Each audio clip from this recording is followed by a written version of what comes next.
Bismillahirrahmanirrahim. Assalamualaikum warahmatullahi wabarakatuh. Alhamdulillahirabbil alamin.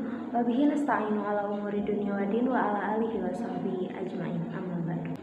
Yang terhormat dosen pengampu mata kuliah dasar-dasar pendidikan, juga teman-teman yang saya banggakan, izinkan kami kelompok 3 untuk memperkenalkan diri terlebih dahulu.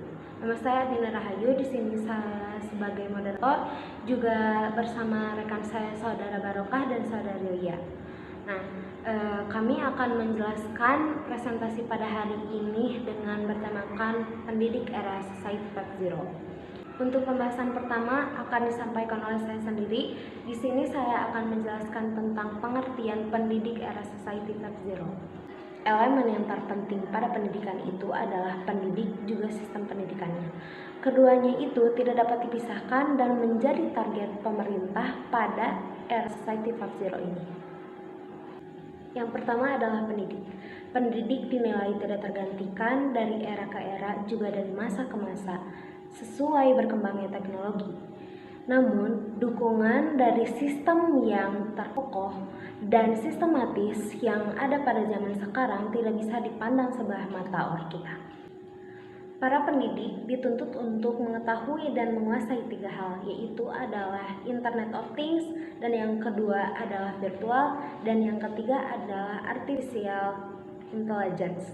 Nah, ketiganya itu dibutuhkan oleh sang pendidik juga peserta didik dalam pembelajaran pada masa kini.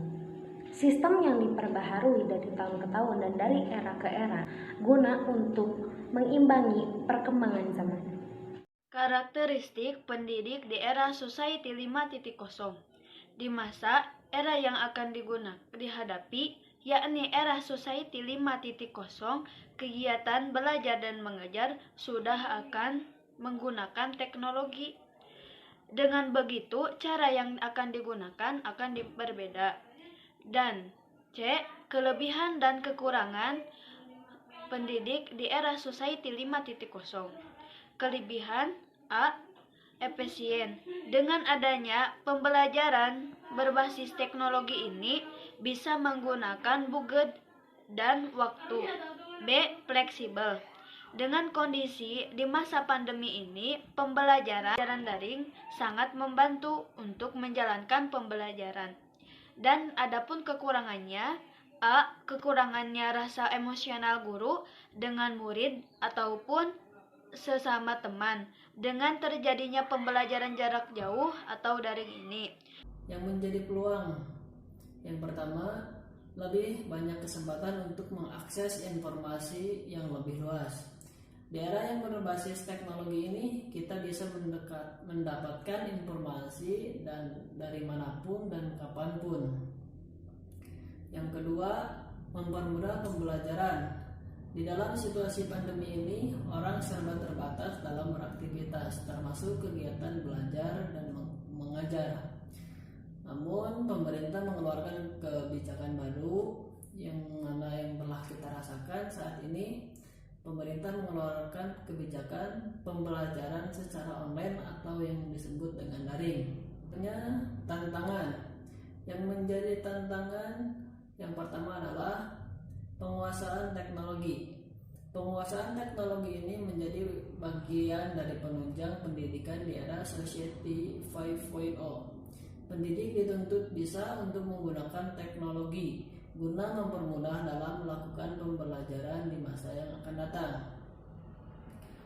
Yang kedua, pemerataan jaringan internet. Sebagaimana yang kita ketahui, jaringan internet di Indonesia ini belum tersebar secara merata. Masih banyak daerah-daerah yang belum maksimal dalam penggunaan jaringan internet ini. Yang ketiga, membuat siswa lebih aktif dalam belajar. Dalam pembelajaran daring, keterlibatan siswa atau mahasiswa sangat harus diperhatikan. Keterlibatan yang dimaksud adalah mengikuti pembelajaran dari awal sampai akhir.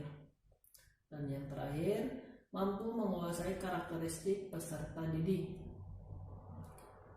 Pengenalan karakteristik peserta didik yang harus dilakukan seorang guru selama pembelajaran tatap muka berbeda dengan saat pembelajaran yang dilakukan secara daring. daring. Guru tidak bisa observasi secara langsung terkait dengan karakter muridnya. Dan selanjutnya, pengaruh pendidik era Society 5.0 terhadap pelaksanaan pendidikan di Indonesia. Indonesia merupakan negara yang begitu luas dengan jumlah lebih dari 17.000 pulau. Dengan adanya pendidikan yang menggunakan internet ini akan sangat membantu dalam melebarluaskan pendidikan, bahkan ke pelosok-pelosok yang sebelumnya terbatas untuk mendapatkan pembelajaran. Kini bisa menerima pembelajaran yang sama dengan orang yang berada di perkotaan. Mendapat kesempatan yang sama. Tidak heran ketika melihat orang-orang yang ada di perkotaan lebih maju dan berkembang dibandingkan dengan mereka yang ada di pelosok, karena yang di perkotaan memiliki banyak kesempatan dan sarana prasarana yang mendukung untuk mengekspor kemampuannya agar lebih maju dan dapat bersaing dengan negara-negara lain yang sudah maju terlebih dahulu. Mungkin itu saja yang dapat saya sampaikan. Mohon maaf apabila masih banyak kesalahan. Wassalamualaikum warahmatullahi wabarakatuh.